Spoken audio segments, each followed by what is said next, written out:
Hello everyone, good morning. আশা করব তোমরা সকলেই ভালো আছো, আমিও ভালো আছি। আমার আরও একটা নতুন ব্লগে তোমাদেরকে স্বাগত জানিয়ে আমি আমার ব্লগটা শুরু করলাম। দেখতে থাকো, আশা করছি তোমাদের সকলের ভালো লাগবে। সকালবেলা ভাত বসিয়ে দিয়েছি, কারণ আজকে সকালে শান যাবে হচ্ছে তোমার কলকাতায় বলতে দমদমে যাবে বন্ধুদের সাথে। কয়দিন ধরেই বলছে যে বন্ধুদের সাথে বেরাই না, তো আজকে একটু বেরাবো, তো তার জন্য আজকে নিরামিষ রান্না করব। ভাত বসিয়ে দিচ্ছি, ভাত খেয়ে যাবে, আর সোয়াবিন দিয়ে পেঁপে আলুর তরকারি করব। বিপ্লবদার নাম্বারটা দে, ফোন নাম্বারটা। শান এখন ঘুরতে আছে, আমার হোয়াটসঅ্যাপে সেন্ড কর।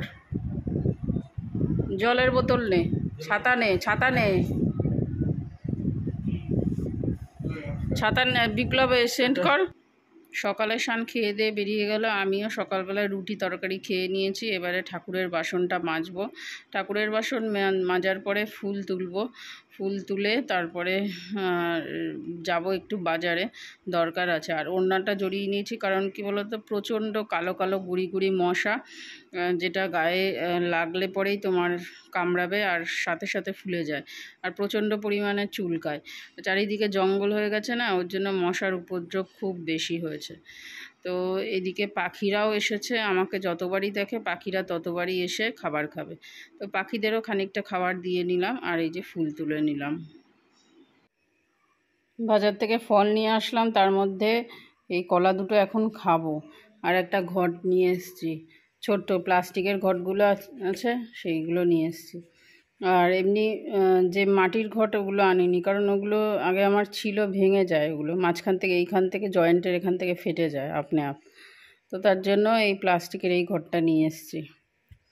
কলা এনেছি, আর ফলের মধ্যে তোমার কলা, শসা আর পেয়ারা, তিনটে এনেছি। তো এগুলো ঠাকুরকে দেব, এই যে। আর আমি এখন আপাতত দুটো কলা খাই। বাজার থেকে এসে পায়খানা বাথরুম পরিষ্কার করেছি, আর মাথায় শ্যাম্পু করেছি, যেহেতু পায়খানা বাথরুম পরিষ্কার করলে মাথায় শ্যাম্পু করতে হয়। আর এই যে সোফার কভারগুলো আজকে কেচে দিয়েছিলাম, তো আজকে জানি যে শুকাবে না, তার জন্য একটা কভার ছিল এক্সট্রা। আমার সব কিছু জিনিসেরই এক্সট্রা থাকে, তো সেই কভার ছিল সোফার, তো সেই কভারটাই আজকে পরিয়ে দিচ্ছি। আরও একটা এক্সট্রা কভার রয়েছে আমার, সেটা দিল্লির থেকে ননদের বাড়িতে যখন বেড়াতে গেছিলাম তখন নিয়ে এসেছিলাম। সেই কভারটা মানে লোকজন আসলে টাসলে তখন পরাই, মানে কোনো অনুষ্ঠান অকেশনে তখন সেই কভারটা চড়ানো হয় সোফায়। সেই কভারটা তুলে রেখেছি। আর যেহেতু ওই কভারটা সবসময় পরাই, এই কভারটা পরানোই হয় না, তা ভাবছি এই কয়দিন এই কভারটা পরিয়ে রাখবো। তো এই সোফার কভারটা, আমার সোফা তো অনেক হালকা কালারের, ওই কভার চড়িয়ে রাখি, তার কারণ হচ্ছে নোংরা টোংরা হয়ে যাবে, ওর জন্য একটুখানি দাগ লাগলে দেখবে সেই হালকা জিনিসে উঠতে চায় না। আর এই সমস্ত তো ধোয়াও যাবে না, হাতে কাচাও যাবে না যে কেচে দেব, সেই সমস্ত তো করা যাবে না। ওর জন্য আমি কি করি, পরিয়ে রাখি, সবসময় কভারটা পরিয়ে রাখি। আর যেগুলো এমনি পরাই কভার, সেগুলো কভার না, একটা জানলা দরজার পর্দা ছিল, তো সেই পর্দায় আমি কভারের মতো করে নিয়েছি। তো ওটা থাকে এমনি সবসময়। আর এইগুলো কোনো লোকজন আসলো কিংবা এক্সট্রা যখন কাচলাম ওগুলো, তখন এগুলো পরাই। তো কেমন হয়েছে সোফার কভারগুলো তোমরা কমেন্ট সেকশানে জানিও। তো যাই হোক, হয়ে গেছে দুপুরের পরে, বিকাল হয়ে গেছে। এবারে চলে এসেছি এই তোমার ভি গার্ডের যে এনে দিয়েছিল আমার হাজব্যান্ড মশাই, ওই রাইস কুকার। আমি অনেক দিন ধরেই বলেছিলাম রাইস কুকার এনে দাও, রাইস কুকার এনে দাও। তো রাইস কুকার ক্যান্টিন দিয়ে কিনে তারপরে একটা বন্ধুকে দিয়ে পাঠিয়ে দিয়েছে। তো এটাই আজকে খুললাম। আর আমি ব্যবহার করা জানি না, ওই জন্য দিদিকে ফোন করেছি যে দিদি আসো তো একটু ব্যবহার করা দেখিয়ে দিয়ে যাও, কারণ দিদি রাইস কুকার ছিল, ওর জন্য দিদি জানে ব্যবহারটা। তো দেখে বলল। আর এখন তো রাইস কুকার যে কোনো জিনিসই ব্যবহার করা সোজাই, যেহেতু নেটে একদম সব কিছুই পাওয়া যায়, সব কিছুই তোমার দেখা যায় যে কীরকম করলে কি হয় না হয় ব্যবহারটা। তো সেই জন্য এখন কোনো অসুবিধাই হয় না। তবুও আমি একজন তো থাকার দরকার পাশে, কারেন্টের যেহেতু ব্যাপার, ওই জন্য দিদিকে ডেকে নিয়ে এসেছিলাম। তো দিদি এই যে দেখিয়ে দিল যে এরকম এরকম কর, তাই আমি এরকম করছি। তো দুখানা তোমার গামলা মতো ছিল, যেটাতে ভাত ফাত হয় আর কি, ভাত যে কোনো জিনিস হয়।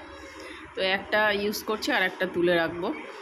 তো চাল আর আলু দিয়ে বসিয়ে দিয়েছিলাম ভাতটা।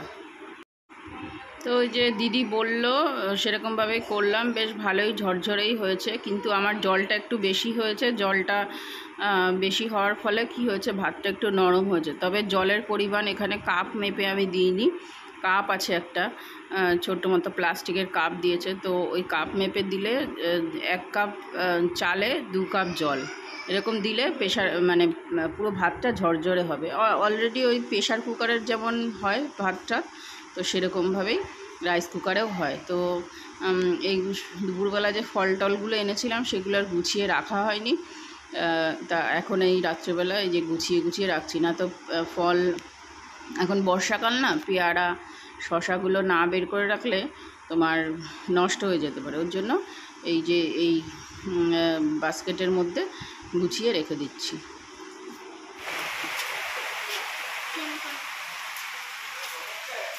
এই দেখো, এই যে এটা কি সুন্দর লন্ড্রি ব্যাগ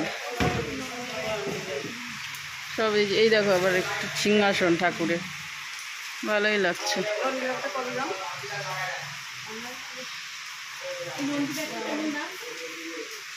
কত জিনিস বাবা, জিনিসের শেষ নেই, এদিক ওদিক গলি গালার থেকে সব আলমারি আলমারি, এদিকেও আছে আলমারি। আমরা এসছি এখন দেখতে, কাকে নিতে পারো, এইটা এই ধরনের ভালো লাগছে তাই না? বাপনদের বাড়ি ওর নিয়েছে। কোনটা? এইটা নিয়ে নাও। বেডগুলো সুন্দর,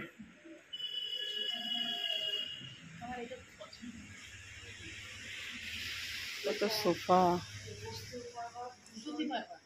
আসলো নিচে বিছনা না না,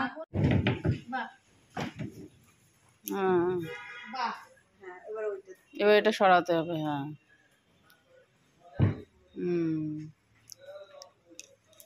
এগুলো কেমন দাম? এগুলো আছে 35,000 টাকা। ভালো লাগছে। দাদাকে ডাকো।